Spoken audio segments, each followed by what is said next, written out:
What's the business, people? Let's talk about this lawn care gambling and how people gamble with their lawn care business. There are a couple ways that people gamble with their lawn care business, and that's why 80% of the lawn care businesses fail within the first 3 years. So if you're one of those people that are just starting your lawn care business or year 1, 2, or 3, let's do a deep dive into these two subjects, and I'm going to tell you how you can avoid gambling with your lawn care business and stacking the odds in your favor. Let's go. The number one way people gamble with their lawn care business when they first start off is, of course, with equipment. The equipment is going to get you in a lot of trouble if you're not careful. It's going to get you in a situation. So let's go over the reasons why. There are only about 3. First one is they go out and purchase a zero turn when you really don't need it. You can start your business off with a push mow. There are a lot of guys out there right now who are real successful. All they have is a push mow. You don't need to purchase a zero turn despite what you may hear on the internet and on YouTube. Again, we're always talking about space and place. You got to be the one to determine if you're in the right space and place to be purchasing a zero turn. Reason is a zero turn is for what? It's really for commercial properties.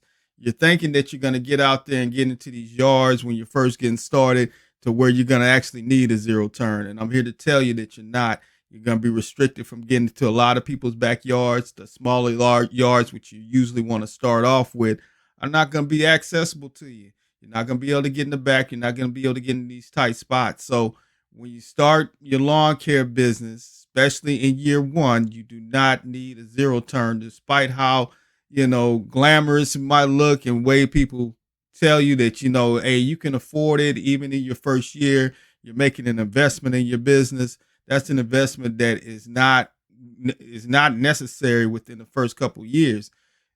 Go out there, get yourself a push mow.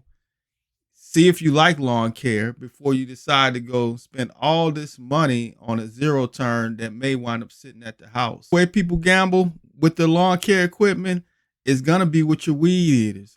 My suggestion, and this is just my suggestion from trial and error, is that you get you 2 weed eaters, right? You spend the money, make the investment on the weed eaters, stay away from the zero turn, get your 2 weed eaters. One's going to be the backup plan because your weed eater is going to be what you use the most, whether you're using it for edging, whether you're using it to actual weed eat, whether you're using it to actual trim, tree, whatever you're doing. You make sure that you get you a good, solid weed eater. I stick with the Echo brand. I know there's a lot of guys out there that go with Stills or whatever there is. I stick with the Echo brand. It's the most economical for your money that you can see out there. You can even get these things used. They're fairly easy to learn how to work on also if you run into any kind of trouble with them.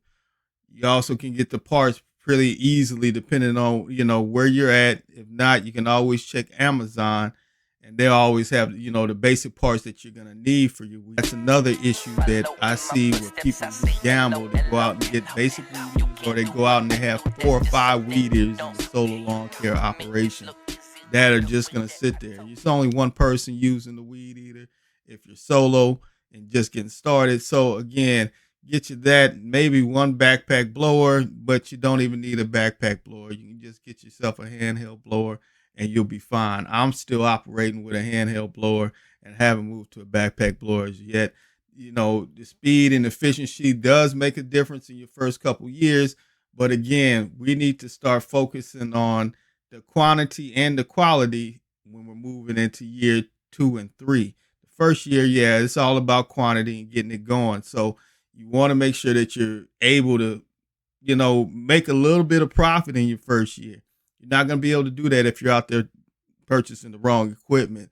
So don't take the gamble and go out there and be like all these guys who have, 10 and 12 foot trailers with 4 and 5 different types of equipment on them that they're never going to use, that they don't ever show you using, and saying this is my setup. Your setup shouldn't be costing you more than, $12,000 on, when you're just getting started. You can get a lawn care business started for about $500. So that's where I say you would start at and get going. Now, the other way I see people gamble with their lawn care equipment, and it's sad to say, is that they're not getting the equipment from the proper retail locations, right? They're always looking for a deal on equipment, or they find Joe Blow down the street and he just happens to have some equipment for you to purchase. Look, guys, do things the right way. You want to put yourself in a good space and place. You can't be putting that type of vibe out in the air. Now, you can do what you want to do, but I'm here to tell you that if you do things that way, you're not going to be able to sleep at night. You're going to be worrying about other people accessing your equipment without your permission. So, again, try to do things the right way. This is another way that I see people gamble. Maybe a little bit of controversy to it, but hey, it is what it is. You can do whatever you want, but at the end of the day, there's no reason for you to do that. And you're also going to have to worry about, like I say, putting bad vibes in the air. And when things do go wrong, that's the first thing you're going to point to. Man, I shouldn't have done that. I shouldn't have done that. That's the way people take a gamble with their lawn care equipment. Let's go. Second way I see people take a gamble with their lawn care business when they're first getting started is with their customers, right? Let's try to stack the odds in our favor with the customers. The number one problem I see people have is they're too anxious with their customers. I did the same thing, got out there, and I done got burnt by this same type of customer. Never deal with the guy who's caught grass before. If they've cut grass before, move on. I'm telling you, it's a waste of your time.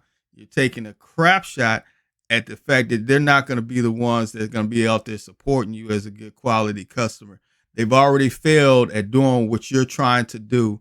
And where have you ever known somebody to support you on something that they failed at? It's just a losing scenario. You're definitely taking a gamble by dealing with these type of customers in your lawn care business.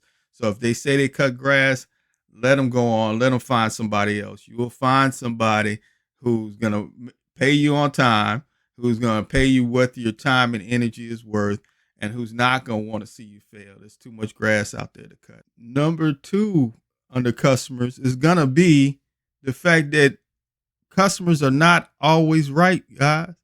I spent 20 years working in retail, and I'm here to tell you that I was fairly successful at it. One of the ways that I was successful at it was letting the customer know that, again, the customer is not always right. We know that we're not always right, and sometimes we're the customer. So if that's the case, we got to understand that. Let's focus on the fact that, like I say, they're not always right, but that also means that they're right some of the time. So you got to learn to balance out the two. And that's why I say it's a gamble. You can sit there and make the wrong decision with one customer and cost yourself your whole business, depending on how you're looking at it. You don't want to be out there being defensive and thinking that everybody's out to get you, because it's not the case. Sometimes you honestly have made a mistake and you need to correct it to satisfy the customer.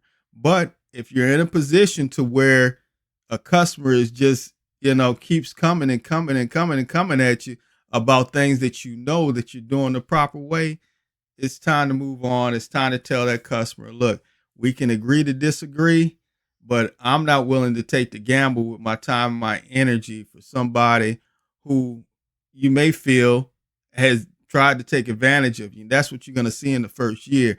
You're going to get people that call you and tell you, hey, I'm not going to be able to, schedule the grass cutting this year. I mean, this week, can you get me in next week?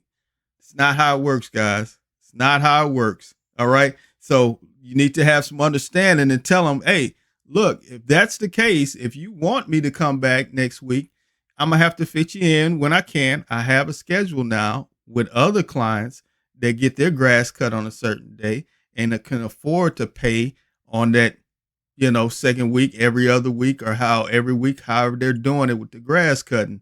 So those customers are going to take priority over the customer you're dealing with. You also need to tell that customer that, look, hey, the grass is not going to stop growing, right? So if the grass isn't going to stop growing and you can't afford to get it done this week, the next week is going to cost you a little bit more, right? That's just like if you take a delay in any kind of bill, it's the same thing, right? You take a delay in any kind of bill, that doesn't mean the bill just stops. That bill continues to add up. That's the way you need to handle your business. And I see too many guys out there taking a gamble that way and wind up ruining their lawn care business over a customer who refuses to, get their service on a timely basis. So let's go. The third way that I see people take a gamble with their customers is choosing the wrong clientele. And this one is even more obvious than some people may think. We want to do business with clientele that has the capability to pay us at a pretty high level. And if that's the case, we need to start learning how to do business with the federal, state, and local government, right? We need to do business with these people. These people are the ones who want to see us thrive as a small business. They're also the ones who have access to the people who spend the most money on lawn care every year in the United States. We got to look at it. If we're looking to be successful, if we're looking to stomp with the big dogs, we really need to start checking into things like, what are these companies doing? All these companies are spending money or actually getting paid from the federal government for their services. They spend so much money on lawn care that it's ridiculous, guys. And guess what? There are people just like you and me that they want to spend money on, right? On our businesses. They want to see us thrive. They want to see us do well. We can always take a look back not too long ago when we went through our issue as a country. We had to worry about what? Businesses first and people second. So again, we're businessmen. So let's act like a businessman, right? Now we need to start getting into those situations to where if something else happens, we're going to be in a good space and place to be successful and be profitable. And even if something doesn't happen, let's go get some of this money from the federal government. You can start off by registering with your state and local government procurement offices, is what they call them. Do your Google research, check those out, and see if you guys can level up that way. Since we've gotten this far in the video, let's do this. Let's see where everybody is from and where we're going to be looking at you getting involved with the local government. Leave down in the comments. Also like and subscribe. And if you're interested in leveling up your lawn care business, check this video right here out. Let's go.